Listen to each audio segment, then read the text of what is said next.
路加福音24章19至27節，佢哋話就係拿撒勒人耶穌嘅事，佢係個先知，喺神同眾百姓面前說話行事都好有能力。祭司長同我哋嘅官府竟然將佢押走，定咗死罪，釘喺十字架上。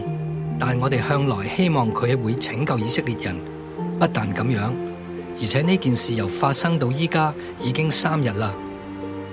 再講，我哋中間有幾個婦女令我哋好驚奇，佢哋清早去咗墳墓嗰度，唔見咗佢個遺體，就翻嚟講俾我哋聽話，睇見有天使顯現，話佢復活咗啦。仲有我哋幾個人去咗墳墓嗰度，所遇見嘅同啲婦女所講嘅一樣，只係冇見到佢。耶穌對佢哋話：無知嘅人啊，先知所講嘅一切說話，你哋嘅心信得太遲鈍啦。基督咁受害，又進入佢嘅榮耀，唔通唔係應該嘅咩？於是由摩西同先知起，凡聖經上所講關於佢自己嘅話，都同佢哋講解明白。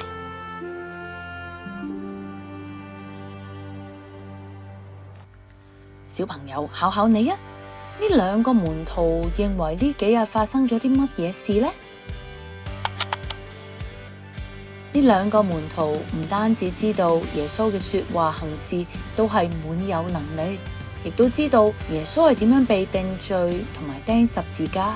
唔單止係咁啊，佢哋連最新嘅資訊，婦女遇見到天使，同埋話俾佢哋知耶穌已經復活啦。不過佢哋仍然係未知道耶穌係神兒子嘅身份，亦因為佢哋未曾見過復活咗嘅耶穌，佢哋亦都唔能夠肯定復活嘅事。耶穌指佢哋嘅心信得太遲鈍啦。信心並唔係憑眼見，佢可以喺神嘅話語裏邊，同埋與神相遇嘅時候去建立起嚟嘅。而家就同家人分享一下，你猜想呢2位門徒有乜嘢對耶穌嘅期望呢？分享完之後可以一齊禱告嘅，或者我哋都有被突如其來嘅困境，令到我哋走唔翻出嚟，令到自己走入咗死胡同裏邊。主耶穌，多謝你，因為你總係俾我哋鼓勵，更係陪伴我哋度過高低起伏嘅主。今個星期嘅信仰小練習係禱告練習，學習信靠神。